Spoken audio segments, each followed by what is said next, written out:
Part 1. The incursion captain Han Do-hyun stood on the bridge of the Eternal Hope, watching the stars stream past the viewing window.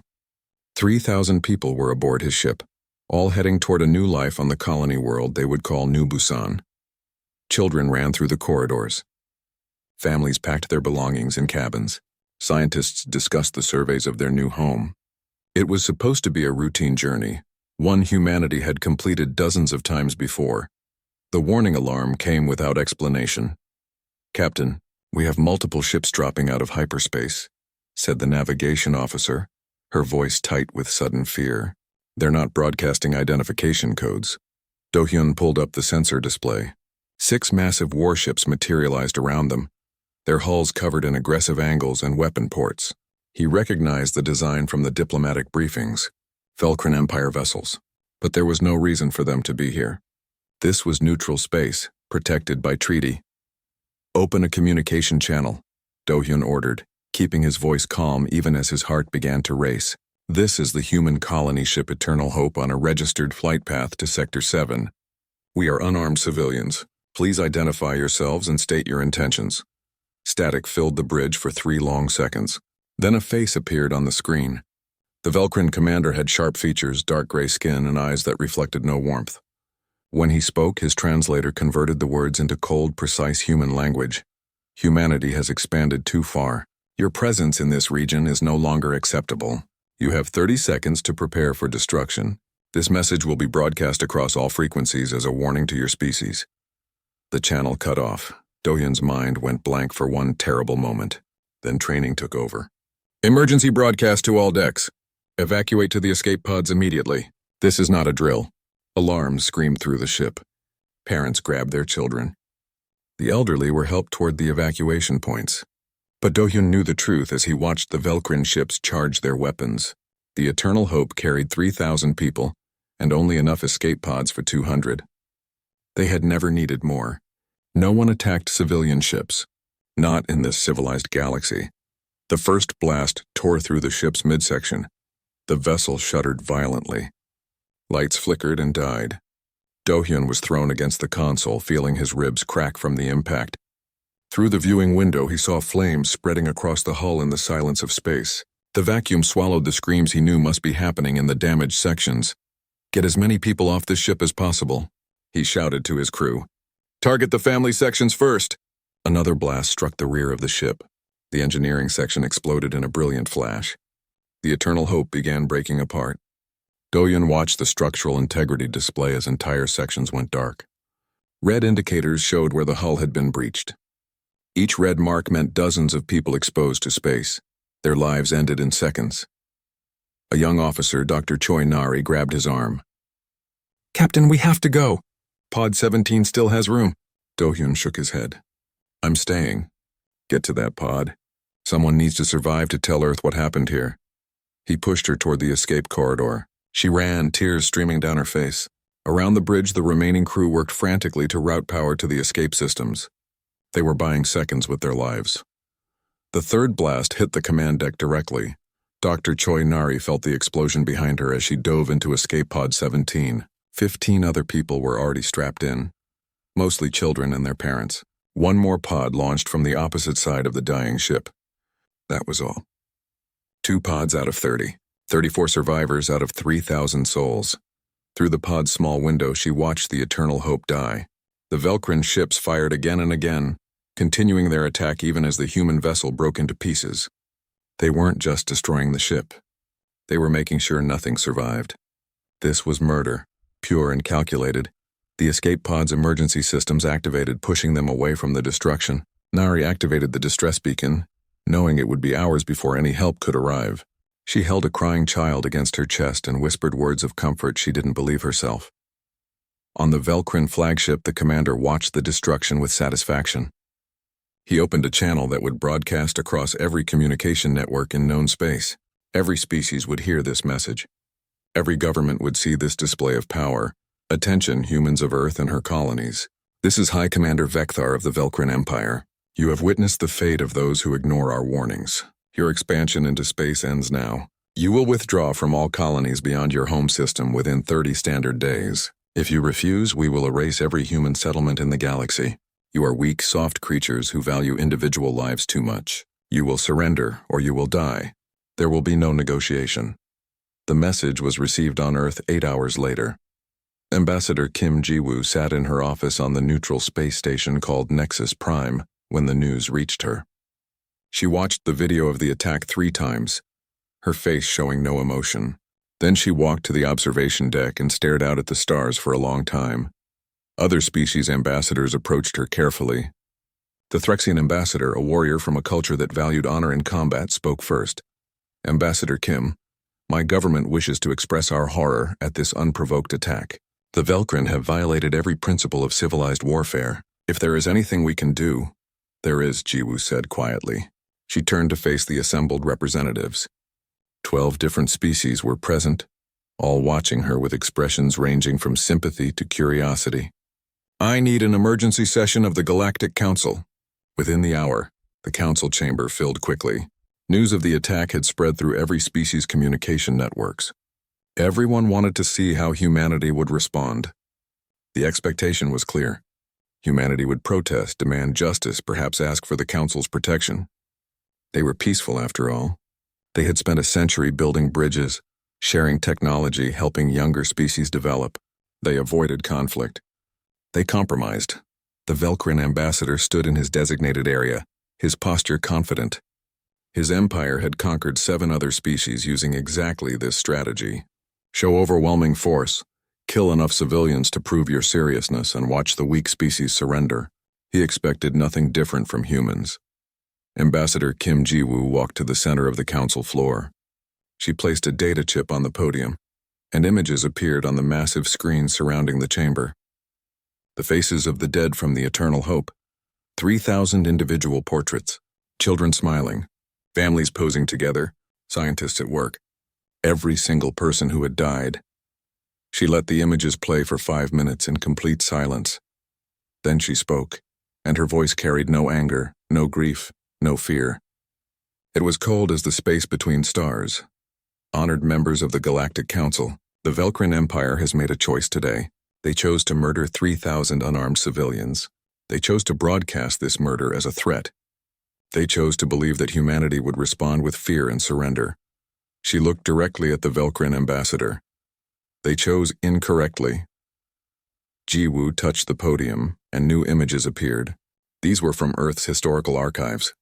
Ancient battles where millions died, mushroom clouds rising over cities, weapon systems that could crack continents, a history of warfare spanning thousands of years, showing a species that had perfected violence long before they reached the stars. For 100 years, we have been peaceful neighbors. We chose that path deliberately. We chose to leave our violent history behind. We offered friendship to every species we encountered. We helped, we cooperated, we built together. Her voice remained perfectly calm, but every ambassador in the chamber felt a chill run through them. The Velkrin Empire has reminded us of something we had almost forgotten. Peace is a choice, so is war. You attacked our civilians. You threatened our colonies. You believed we would be too weak to respond. She looked around the chamber, meeting the eyes of each ambassador. Congratulations. You just declared war on the most deadly species alive. We offered you friendship. You chose extinction. The silence in the chamber was absolute. Ambassador Kim Ji-woo walked out, leaving the images of humanity's bloody history playing on the screens. Within hours, every human ship in known space turned toward Velkrin territory. The galaxy watched and wondered if they had ever truly known their human neighbors at all. The Velkrin ambassador remained standing in his place, trying to maintain his confident posture. But something in the human's words and those images of ancient human wars had planted a seed of doubt. His government had studied humanity. They knew about human compassion, human diplomacy, human cooperation. They had never bothered to study human rage. Part 2. The Awakening. 3 days after the attack, the Galactic Council met again. This time, the chamber was filled with tension. Representatives from 14 species sat in their designated areas, all watching the humans carefully. Everyone had spent those 3 days reviewing Earth's historical databases. What they found had changed everything. Ambassador Kim Ji-woo stood before the council once more, but she was not alone. Behind her stood Admiral Yang Sora, the supreme commander of the United Earth Fleet. The admiral's uniform was simple, dark blue with minimal decoration. She was a small woman with gray hair and calm eyes. She looked like someone's grandmother. But the other ambassadors had learned to look deeper. They had seen what human grandmothers were capable of when their families were threatened. The Velcrin Empire demanded our response within 30 days, Jiwoo said. We are here to provide that response now. She activated the display. A map of human and Velcrin space appeared, showing the positions of fleets from both sides. The Velcrin believe they have superior numbers. They possess approximately 3,000 warships. Human military forces number only 800 combat vessels. By conventional calculation, they should win any direct conflict. The Velcrin ambassador stood straighter, his confidence returning. However, Jiwoo continued, the Velcrin have made several fundamental errors in their assessment of human capabilities. First, they have studied our civilian vessels and assumed our military ships are similarly equipped. Second, they have observed our diplomatic behavior and assumed it reflects our combat doctrine. Third, and most critically, they have mistaken our choice of peace for an inability to wage war. Admiral Yang Sora stepped forward. When she spoke, her voice was quiet but clear. The human race spent 10,000 years fighting itself. We fought over territory, resources, ideas, and pride. We developed weapons that could sterilize our entire planet. We created strategies that could destroy civilizations. We practiced warfare the way other species practice art. Not because we are evil, but because we are very, very good at survival.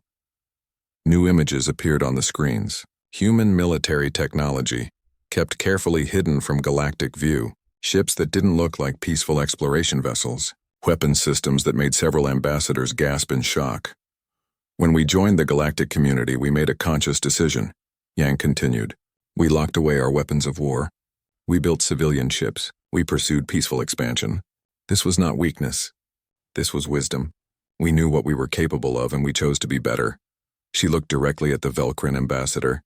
You took that choice away from us. On Earth, the transformation had already begun.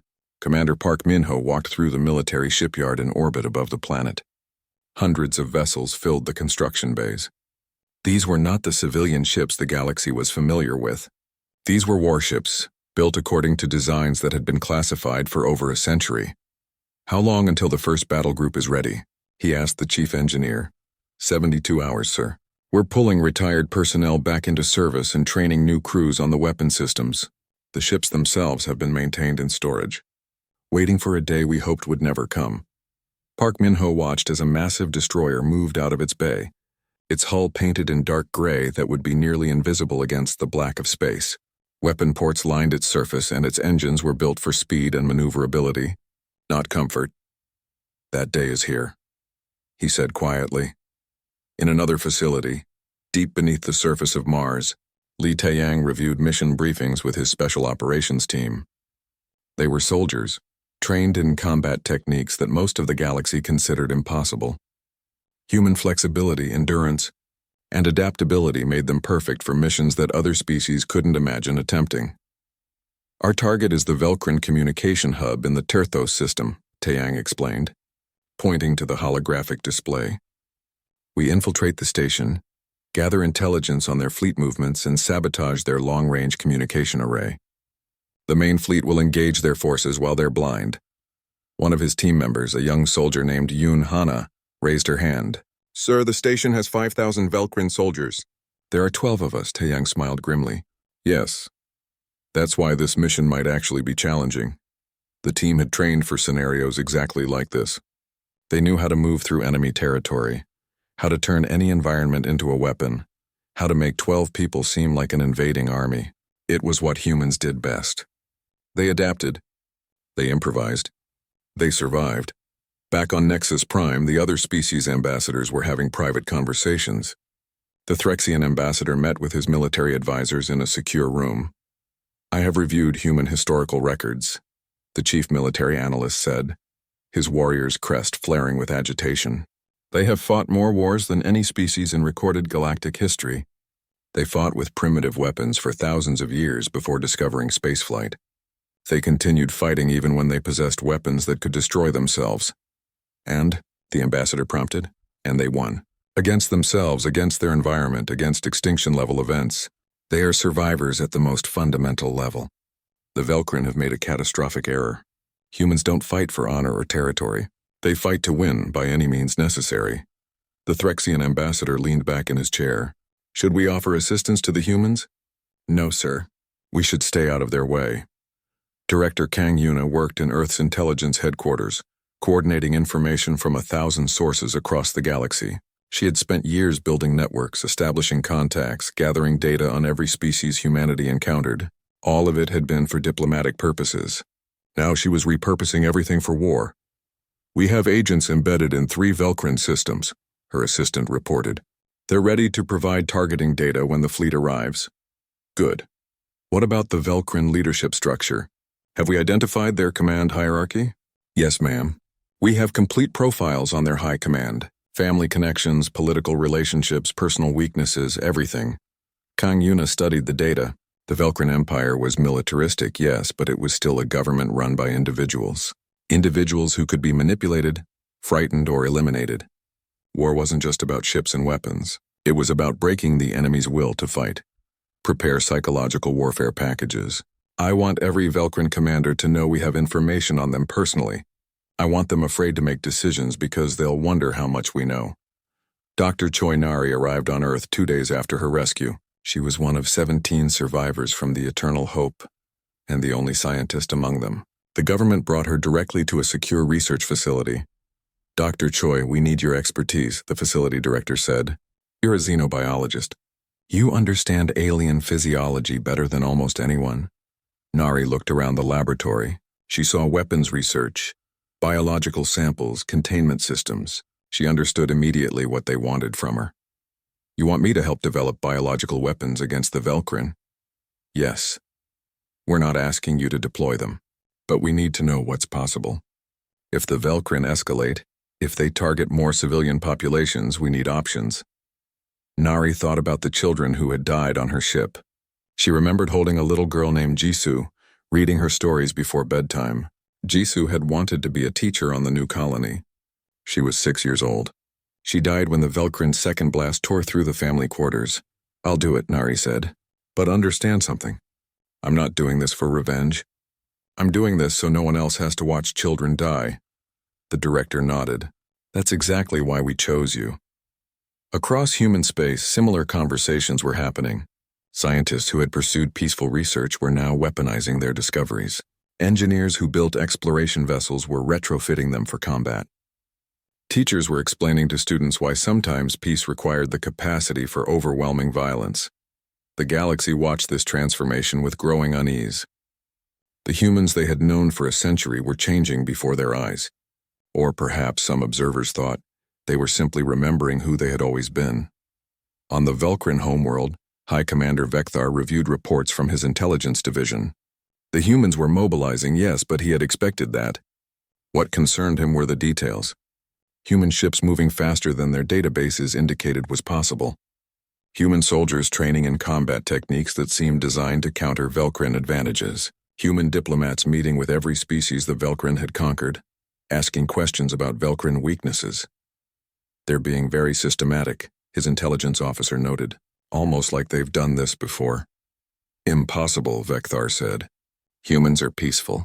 They've never fought a major interstellar war. No, sir. But according to their historical records, they've fought thousands of wars against themselves. They have more experience with warfare than any species currently active in the galaxy. Vekthar dismissed the concern. Experience fighting primitives with primitive weapons. We have superior technology, superior numbers, and superior tactics developed from conquering 7 species. The humans will surrender when they see the true power of our fleet. Part 3. The first Strike Commander Park Minho stood on the bridge of the Soul's Vengeance, watching the Velkrin border station grow larger on the viewing screen. The station was massive, armed with weapons designed to destroy entire fleets. Intelligence reports indicated 3,000 Velkrin soldiers stationed there, along with automated defense systems that could track and eliminate hundreds of targets simultaneously. His fleet numbered 30 ships. By every tactical calculation, this should be suicide. All ships maintain formation Delta 7, he ordered calmly. Commence electronic warfare protocols on my mark. The Velkrin station detected them immediately. Warning broadcasts filled the communication channels, demanding identification and threatening destruction. Park Min-ho ignored them. He had learned something important from studying human military history. Talking was what you did when you wanted to negotiate. They were not here to negotiate. "Sir, the station is charging weapons," his tactical officer reported. "Let them. Weapons, prepare countermeasure package Alpha. Do not fire until I give the order." The Velcrin opened fire first. Massive energy beams lanced across space, targeting the lead human ships. But those ships were no longer where the targeting systems predicted they would be. Human vessels moved with a speed and agility that surprised the Velcrin gunners, thousands of small drones deployed from the human ships, each one broadcasting false sensor signatures. Suddenly, the Velcrin targeting computers saw hundreds of potential targets instead of 30. Their automated systems struggled to distinguish real ships from decoys. "Now," Park Min-ho said quietly, "execute package Alpha." The human ships released electromagnetic pulse missiles, designed specifically to disrupt Velcrin technology based on intelligence gathered over years of quiet observation. The missiles detonated in sequence, creating cascading failures in the station's defense grid. For 40 seconds, the Velcrin weapons were offline. It was all the time Park Min-ho needed. All ships full assault. Target their communication arrays first, then weapon systems. Avoid the residential sectors. The human fleet moved like a pack of predators, each ship knowing exactly where the others would be. They had practiced these formations for decades, waiting for a war they hoped would never come. Human weapons, designed with a different philosophy than the Velcrin's overwhelming firepower approach, struck with surgical precision. They didn't try to destroy the station. They systematically disabled it piece by piece. Inside the station, panic spread through the Velcrin defenders. Their weapons were offline. Their communications were jammed. They could see the human ships moving, but they couldn't coordinate a response.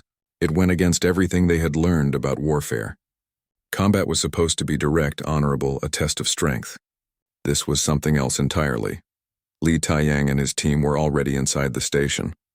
They had infiltrated 2 days earlier, hidden in a supply shipment that the Velcrin security had waved through without proper inspection. Velcrin confidence had made them careless. They never imagined humans would be bold enough to sneak soldiers into their most fortified border position. "Team 2, you're on communication control," Taiyang whispered into his secure channel. "Team 1, follow me to the command center." They moved through the station's maintenance corridors, spaces too small for the larger Velcrin bodies.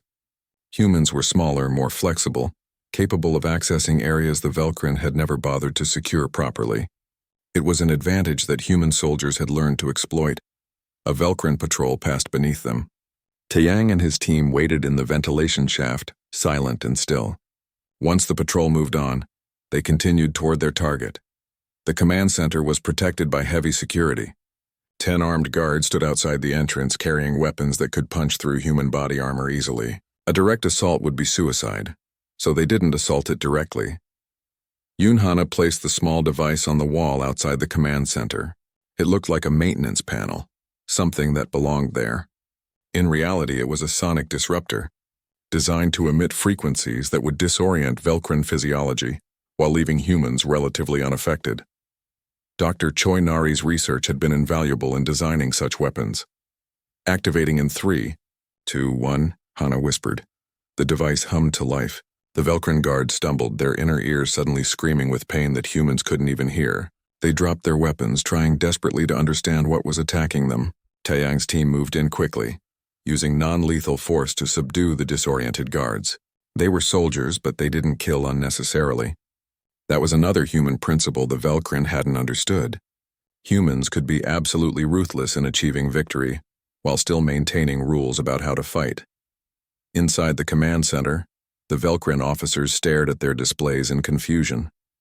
Their entire defensive network was failing. Ships were reporting successful human attacks. Systems were going offline one by one.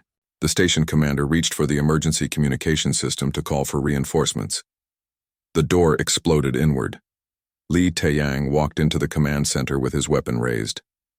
His team spread out behind him, covering every Velcrin officer in the room.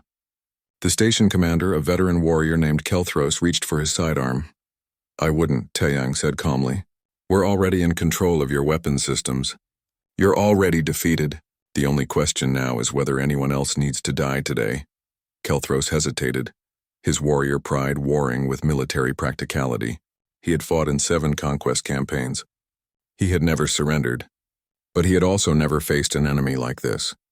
The humans had appeared in their most secure facility, had disabled their defenses, and had done it all while his forces outnumbered them 300 to 1. How? Kelthros asked. How did you infiltrate this station? Taeyang smiled slightly. You assumed we would fight like you.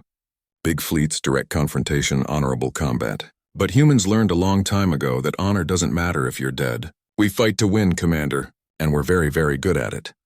Outside the station, Park Min-ho watched his tactical display as the station's weapons went completely offline. A communication signal came through, Taeyang's voice calm and professional.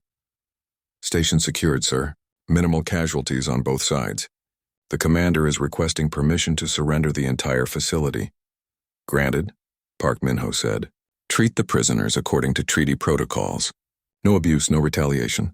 We're soldiers, not murderers. The Velkrin border station, their most fortified position, fell to human forces in less than 2 hours. The news spread across both human and Velkrin communication networks immediately. For the Velkrin, it was shocking. For humanity, it was confirmation that their military doctrine worked.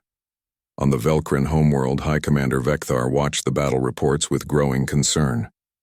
The humans hadn't won through superior firepower.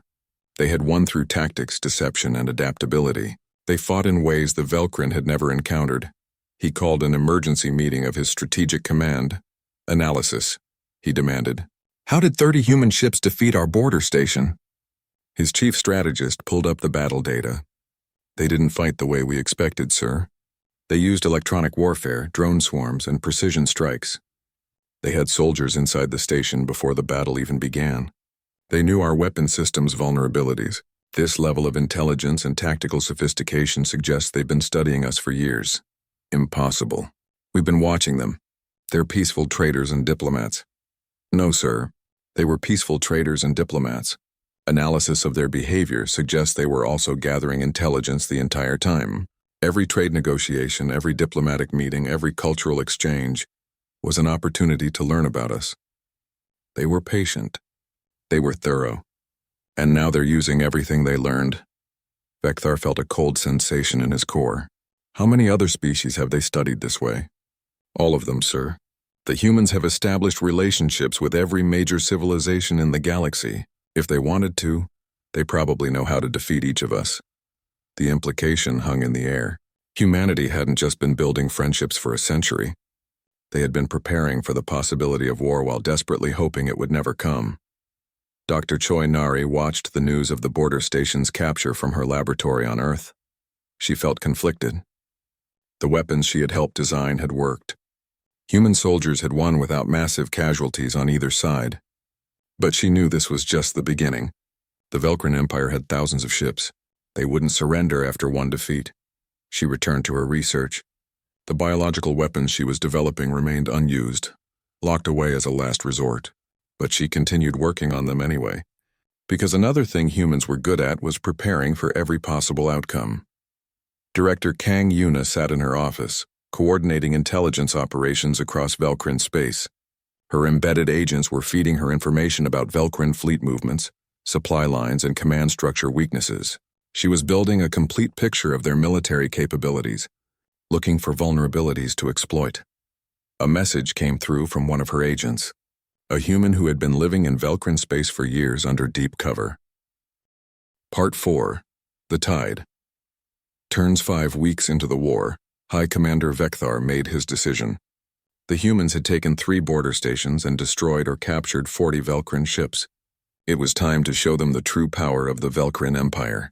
It was time to hurt them the way they had hurt his pride. He assembled the largest fleet in Velkrin history, 3,000 warships pulled from every corner of the empire. The target was New Jeju, a human colony world with 2 million civilians. If the humans wanted war, he would give them war. He would show them what happened when a peaceful species challenged military supremacy. We will destroy their colony completely, he told his fleet commanders. Every building, every settlement, every last human. When Earth sees what we do to New Jeju, they will surrender. No species can continue fighting when their civilians are being exterminated. The Velcrin fleet departed for New Jeju.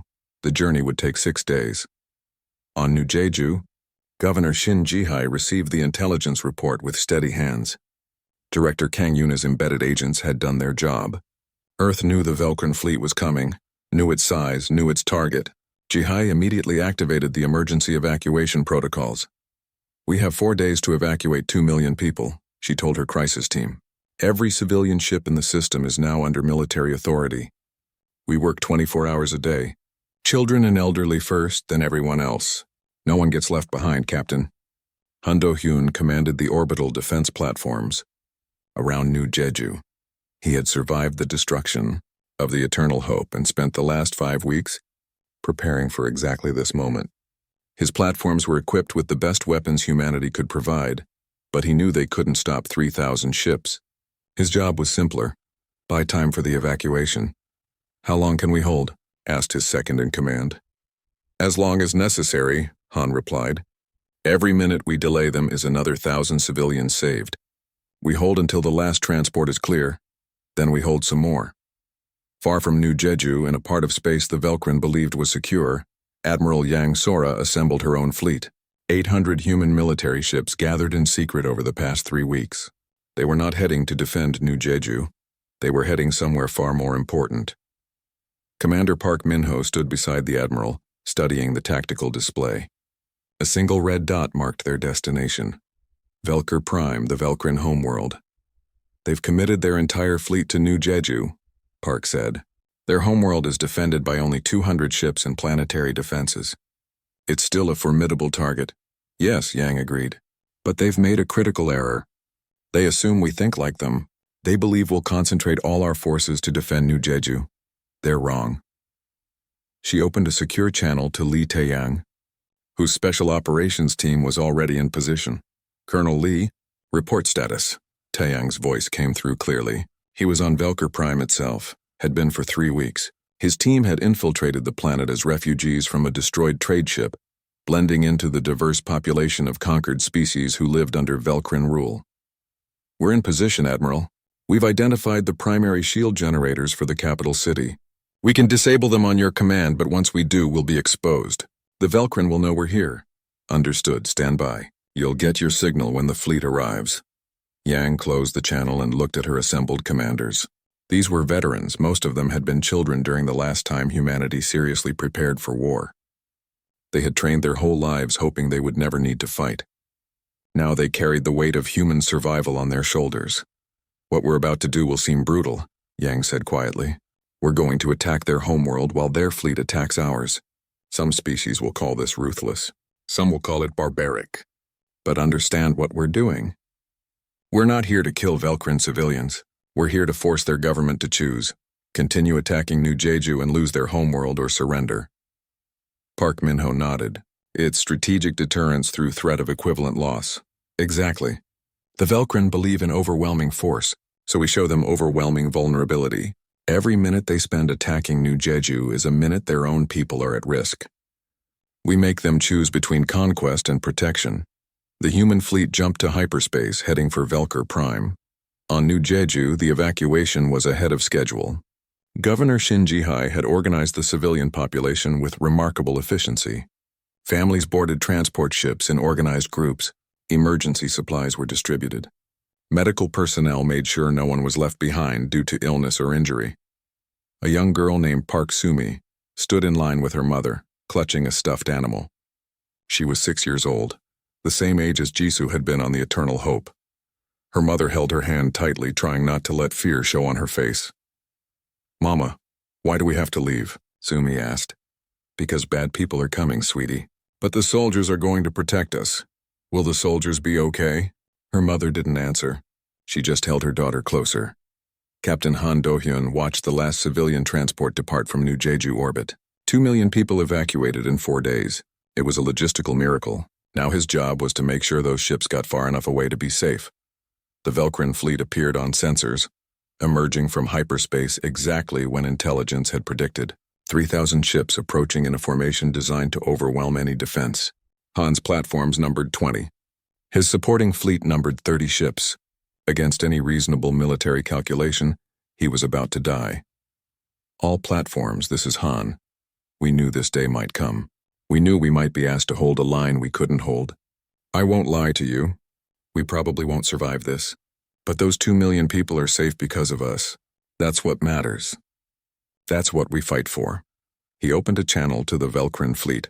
Velkrin forces, this is Captain Han Do-hyun of the new Jeju Defense Fleet. You are not welcome here. Turn back now or face the consequences. The response was predictable. The Velkrin fleet opened fire. Han's platforms returned fire with everything they had. Human weapons had been designed for precision and efficiency. Each shot counted, each missile tracked its target. The Velkrin lost ships more than they expected, but they kept coming, overwhelming the defenses through sheer numbers. One by one, Han's platforms fell. His flagship took multiple hits, systems failing across the board. He watched his crew work frantically to keep weapons online, to buy just a few more minutes. "Sir, the civilian transports are clear," his tactical officer reported. "They're beyond pursuit range." Han nodded, feeling a weight lift from his chest. They had done it. 2 million lives saved.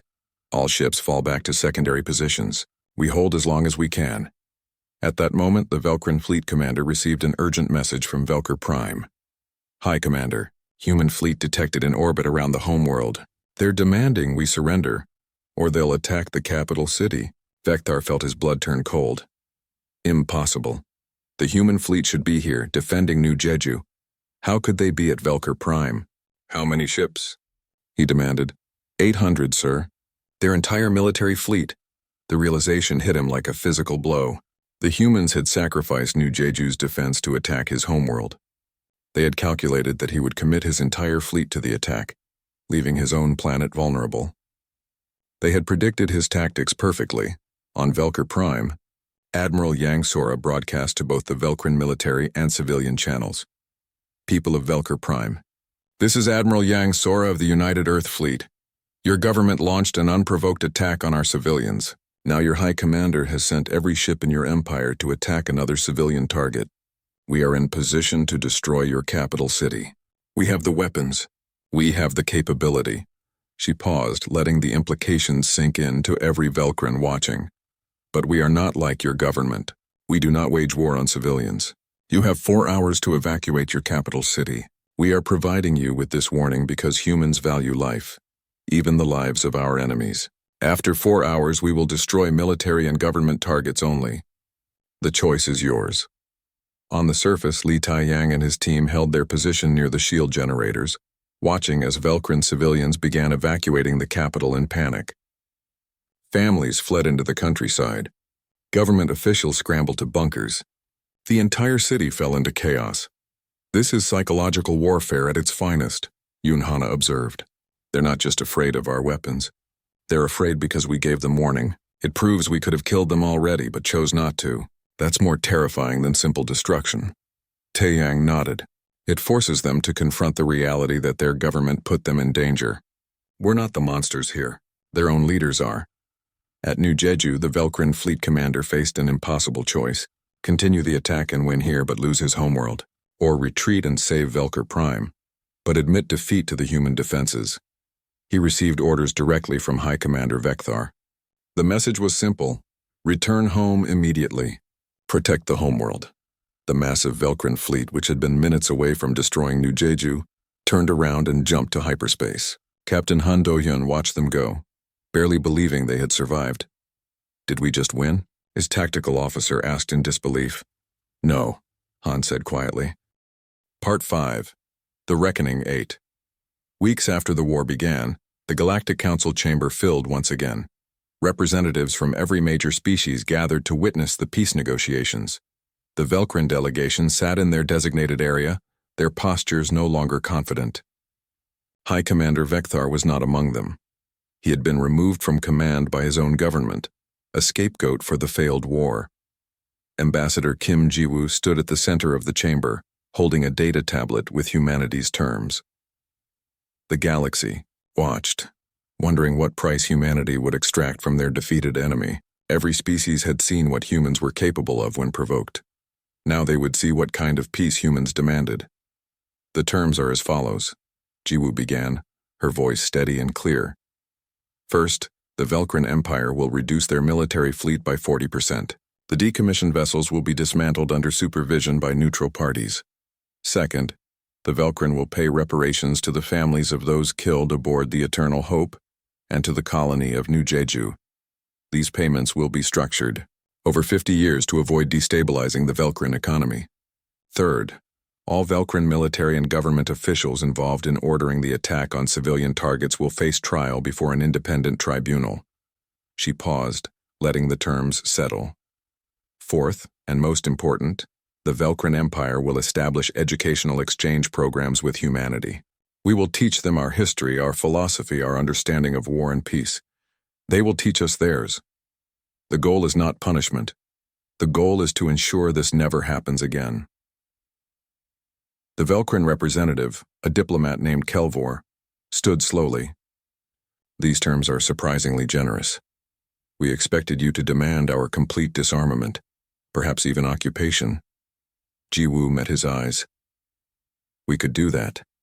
We have the military capability, but we're not interested in creating another conquered species. We're interested in creating a lasting peace. That requires understanding, not domination. The terms were accepted. The galaxy witnessed something unprecedented, a species that had won total military victory, choosing reconciliation over revenge. Commander Park Min-ho oversaw the decommissioning of Velcrin warships. He stood in the orbital shipyard above Velcr Prime, watching as massive vessels were systematically dismantled.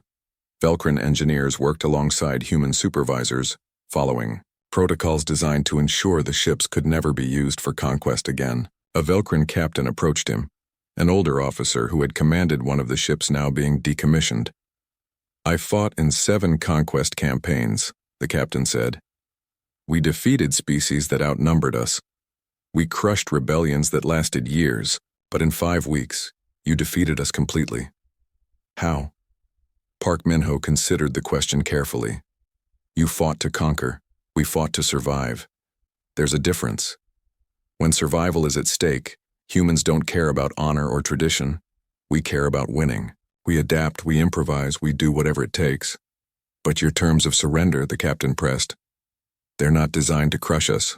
Why? Because we remember what happens when you crush a defeated enemy. They become desperate. Desperate people do terrible things. We'd rather have a former enemy who understands why they lost and chooses not to fight again, than an occupied population that will resist forever. The captain thought about this for a long time, watching his ship being dismantled piece by piece. Dr. Choi Nari walked through the memorial garden on New Busan. The colony that the Eternal Hope had been traveling to was finally being built, 3 months behind schedule but very much alive. 3,000 trees had been planted here, 1 for each person who died on the ship. Families came to visit, to remember, to grieve. She knelt beside a small tree marked with a plaque. Jisoo Park, age 6, future teacher. Nari placed flowers at its base, tears running down her face. The war was over. They had won. But Jisoo was still dead, along with thousands of others. Victory didn't bring them back. Dr. Choi. She turned to find a Velcrin standing nearby.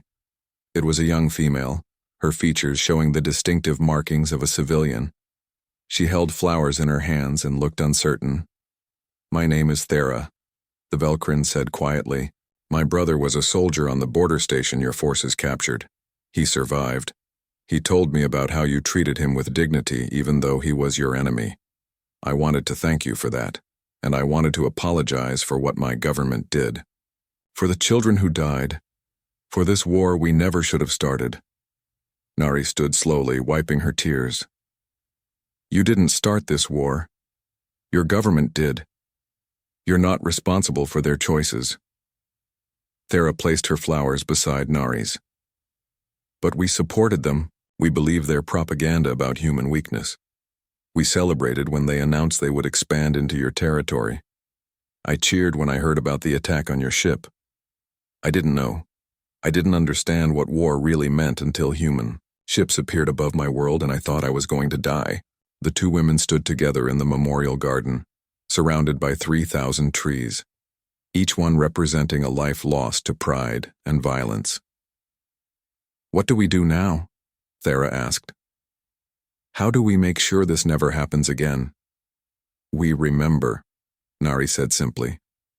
We teach our children what happened here. We make sure they understand that violence has consequences, and we try to build something better. Li Taeyang sat in a counseling session on Earth. After the war, the military had required all combat veterans to undergo psychological evaluation. Taeyang had killed Velkrin soldiers during his infiltration missions. He had used violence as a tool to achieve strategic objectives. The actions were necessary, justified by military law, approved by command. But they still haunted him. I keep thinking about the guards we subdued at the command center, he told the counselor. They were just doing their jobs, protecting their station. If I had been born Velkrin, I might have been one of them. But I was born human, so I was the one attacking them. The counselor nodded. War requires us to treat enemies as obstacles instead of people. That's necessary for survival, but it comes with a psychological cost. You did what was necessary. You saved lives by ending the war quickly. But that doesn't mean you can't regret the necessity. How do I live with that?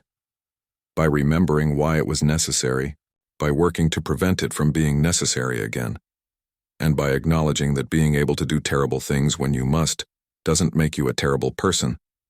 It makes you human. Taeyang thought about Captain Han Do-hyun's words after the battle. We became what was necessary. He was starting to understand what that meant. Governor Shin Ji-hai stood on New Jeju, watching construction crews rebuild the orbital defense platforms that Captain Han had sacrificed to save her people. 2 million civilians had been evacuated successfully. Not a single life lost.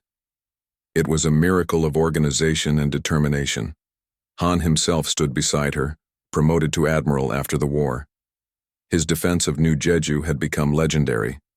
Songs were written about the 20 platforms that held off 3,000 ships. Children played games about the brave defenders who bought time for evacuation.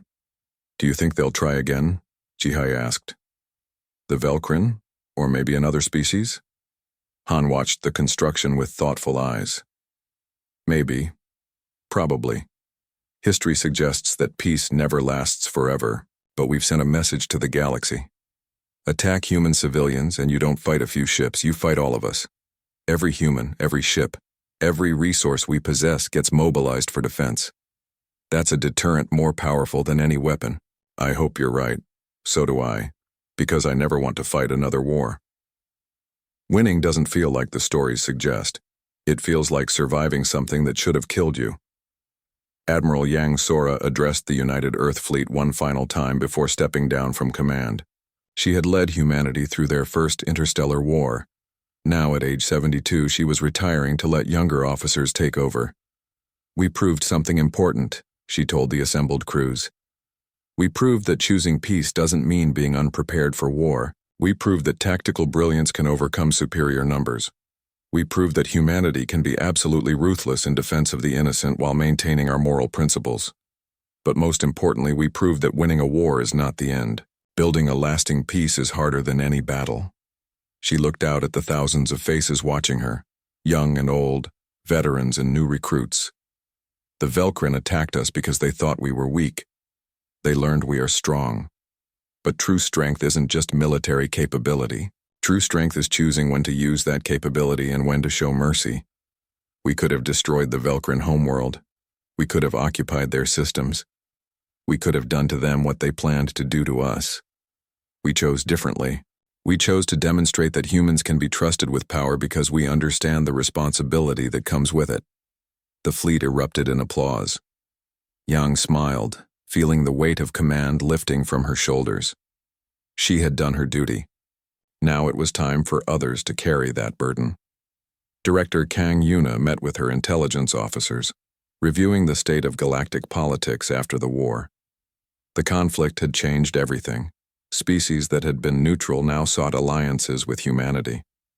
Others increased their own military readiness, afraid of provoking a similar response. The Threxians, the warrior culture that had watched humanity with such interest,